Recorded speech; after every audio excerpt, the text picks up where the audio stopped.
Hello and welcome to another LeetCode video. We're looking at LeetCode 3346, maximum frequency of an element after performing operations. And this is the first version of that problem. Probably are other versions of it as well. And yeah, let's understand what we are dealing with here first before we get into a solution. So we're given an integer array nums and two integers k and num operations. And we must perform an operation, num operations times, on the array. Where in each operation we can select an index of the array that was not selected in any previous operations. And we can add an integer in the range between minus k and plus k to nums at position I.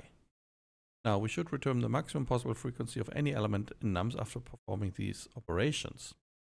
So just to summarize, so we're getting an array of numbers and we're trying to maximize the frequency of a number.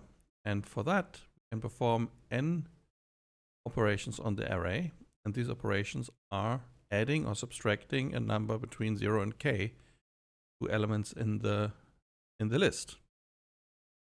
Cool.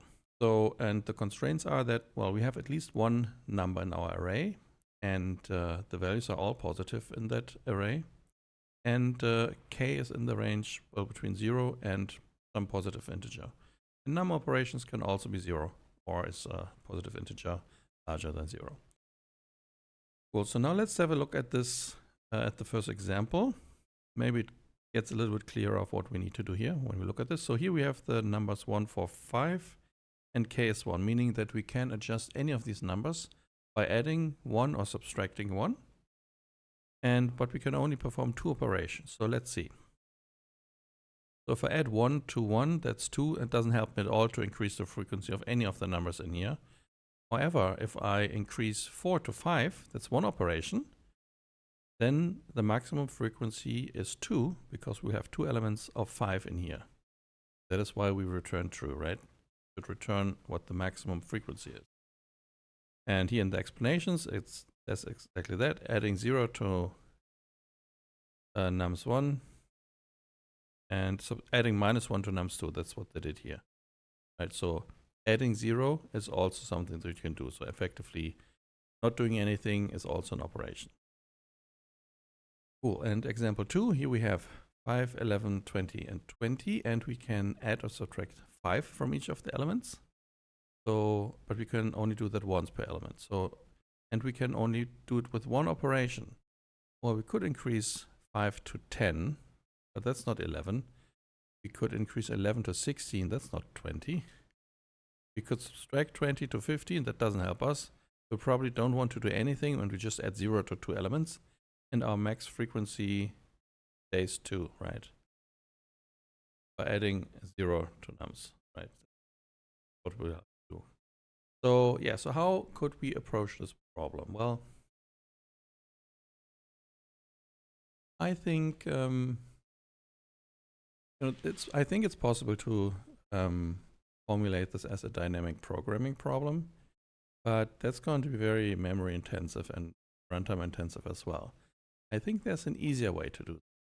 What if we sorted all of these numbers, because they're not guaranteed to be in sorted order according to the problem description, even though in the examples they were sorted. So if we sort them, and maybe we should go to the drawing board.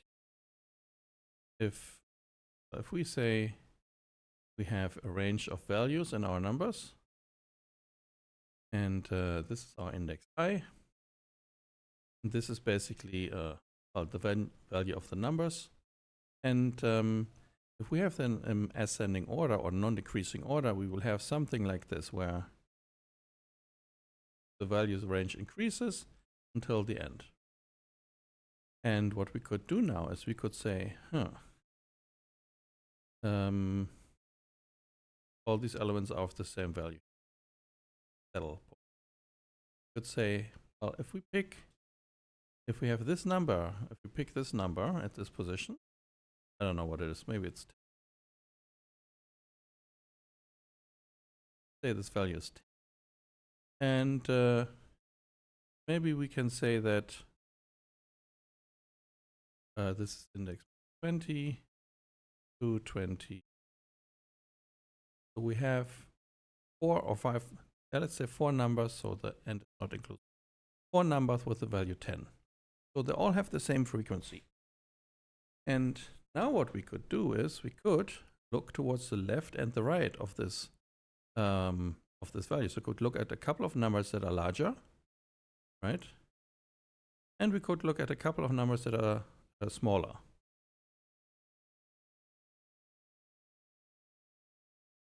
And if we have num operations, that means we can at most try to adjust num operations, different numbers, maybe bring them up to the same level as our frequent element with a value 10 here.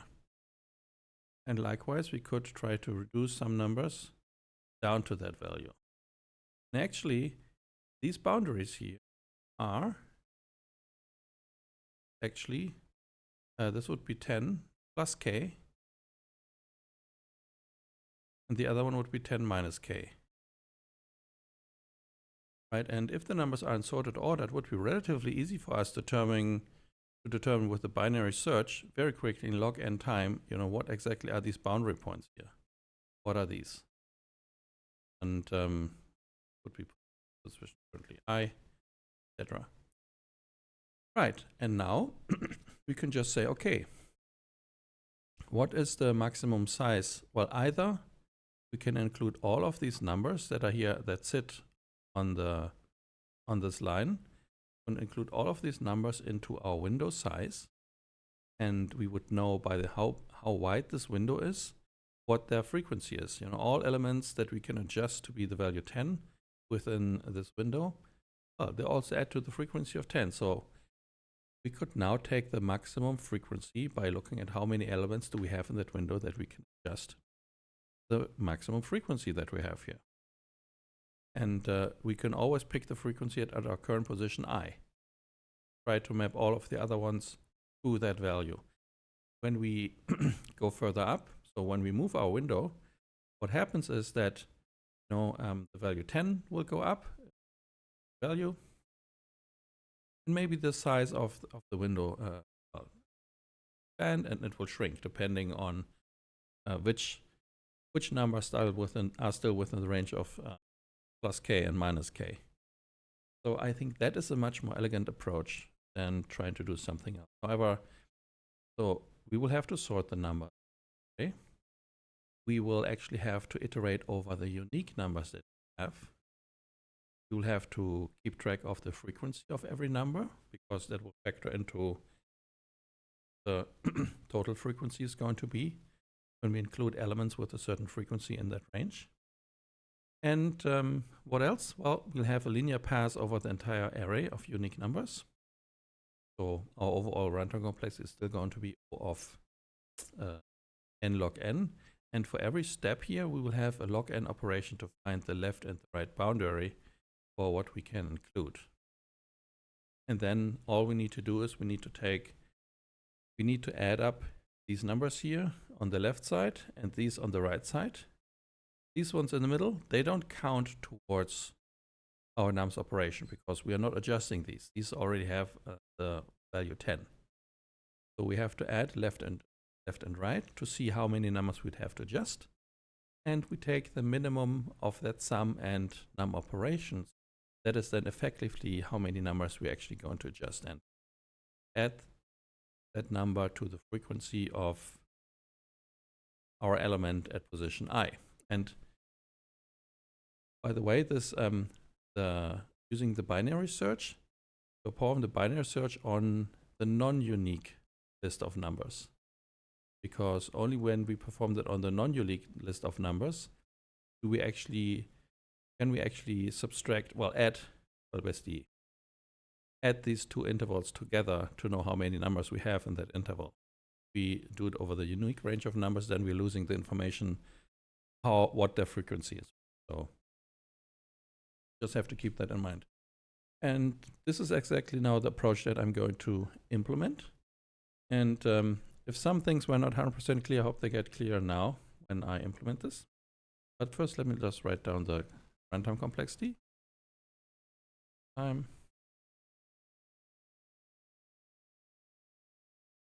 and linear space. So, well, what we will do is we will define, well, we have to count the frequency of all the elements. That is to determine what is the frequency of the element at position I. And that is the first thing we'll do. Have a frequency hash map, or we want to do it very simple, we just use a counter nums. So now the keys will be the distinct numbers and the values will be the frequency of original number. Now we're going to iterate with our n in nums target, and nums target is going to be nums target going to be sorted the list of our well, for set of, so that's makes them unique, right? So we sort, well, we create a set out of nums, so it becomes let's see, a set of unique numbers, then we turn it back into a list, and then we sort it. So that's what we're going to iterate over. And as we do that, all we need to do is we need to compute, what is the minimum and what is the maximum value for numbers to be potential candidates to be adjusted with our nums operations using addition or subtraction of a value between 4 and k. That'll be, well, the minimum n would be n minus k. And maximum n would be n plus k. And now we kind of have to find in the origin array, okay, where's that position where's that position to the left of the current position? And current position, well, we're not using actually index I, we're just iterating over the numbers, but that doesn't matter. So what we'll do is we just get a start index. And we're going to use, instead of implementing binary search by foot, we're just going to use a function bisect left nums n. That'll find the leftmost position that is smaller or equal than min. So everything to the right of start index is going to in n. Everything that's going to left of it is smaller than. And we have to determine the end index. And that is basically the same, but now we do a bisect right for the right. So now this is the size of our window. Size equals end index. So these are all the numbers that have a value between n minus k and n plus k. All of them are in that window now. Well, now we do a little check. If window size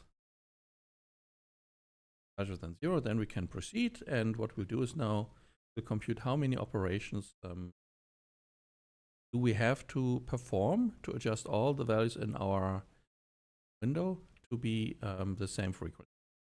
And that is going to be, well, it's going to be window size minus the frequency of our value n. Probably should get that value. And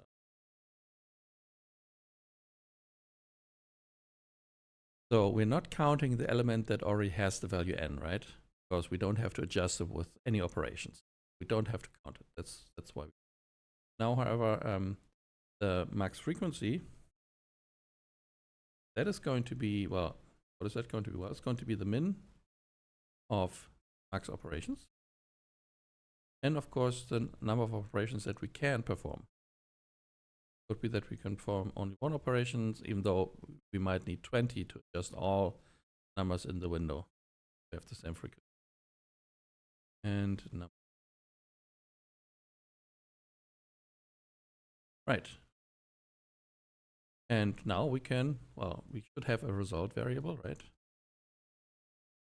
That contains the maximum.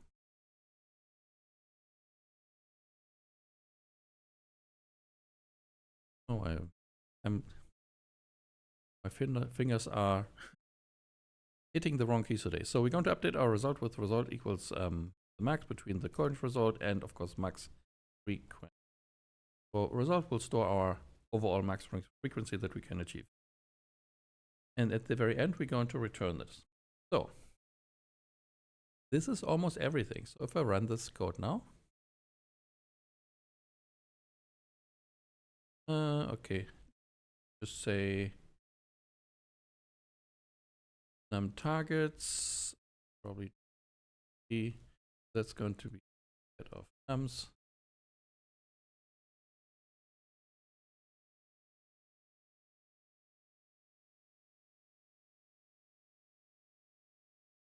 That in the report.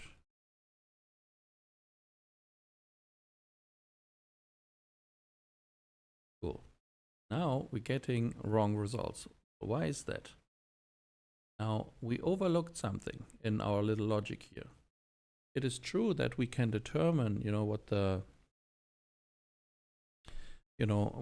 how many operations, how many numbers we can adjust to the same frequency, but we're only checking this for all the values that we have in n. So for every n that is element of our nums array, right? If we go back to the problem definition, to the limits, we can see that so the values can be quite large, right? And we don't want to loop over all of the possible values in nums. Decided to only pick the values that already are in nums. However, there could be the case where we have, let's say this n is in nums, and the next number is in nums. That is somewhere here. Now, if we were just to check, and let's say this is the range in which the min and max values fall for that particular number. Problem is, we could have like a lot of these numbers. I don't know, 80 of the same, 80 times the same value, 80 times. And now what we also have to check is whether we can adjust the numbers in this window to that value. But because this number is not in our nums array, we're skipping over that. But you can easily see how we adjust all of these numbers downwards here and all of these numbers upwards that are inside here. And that is another possible way to get a max frequency. But here we're just skipping from number to number. We're not taking care of the potentially overlapping ranges that we would get when we pick a number plus k and a number minus k as a potential point, try to map surrounding numbers too. So we actually have to do that as well. And for that we need another little set where we put all of the numbers n plus k and minus k to it. So what we could do here, we could say that is num targets is set. And then maybe we iterate over all of the nums for num n in nums. What we'll do now is we'll just nums target add n minus k. Then we're going to add n, and we're also going to add n plus k. And then we'll just say, well, turn it back into it.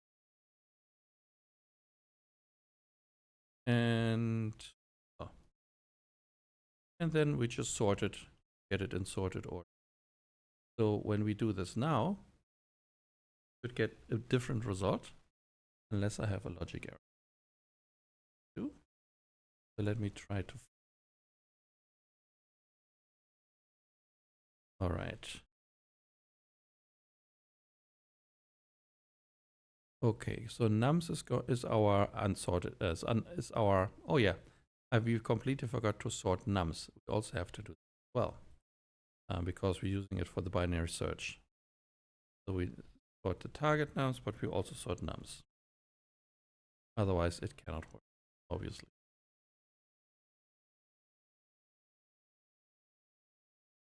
Big nums, we get in the frequency, finding the nums target set, right? And I think that is also correct, all of that correct. Then we iterate over the numbers in our target, compute the min, the max, that works. Compute the start in it with bisect left, nums at minimum. We compute the end index with bisect right, nums and number. The window size is going to be our end index minus the start index. When the window size is larger than 0, what we do is, well, we compute the max operations. That's our window size minus the frequency of our current value n. And since we put in the plus k and minus k n's, means we have to actually get or 0 if it's not in there. Ready? We get the max frequency is the minimum of max operations. I see there's an error. And of course, the frequency of our current value, right? That we have to add. Otherwise, we would not be counting the numbers. So let's again. And get n or 0. Not all values are going to be in. Cool. So those test cases pass. That is good. So now let's submit it to see if the solution gets accepted. All right, so there you are. So you now have an n log n time and an O of n space algorithm. Now the sorting is always O of n log n. For the frequency counter, we need O of n space. Same for num targets. Although we're adding 3 values for every unique values of n, the O of n, O of n space. And sorting again is O n log n in the worst case. That's when all of the numbers in nums are different. Then we have an O of n iteration over all the elements, and we have a log n operation every time to find the left or the right index. So this for loop is also O n log n. So overall, that is our solution. And yeah, I hope you found that informative and the implementation.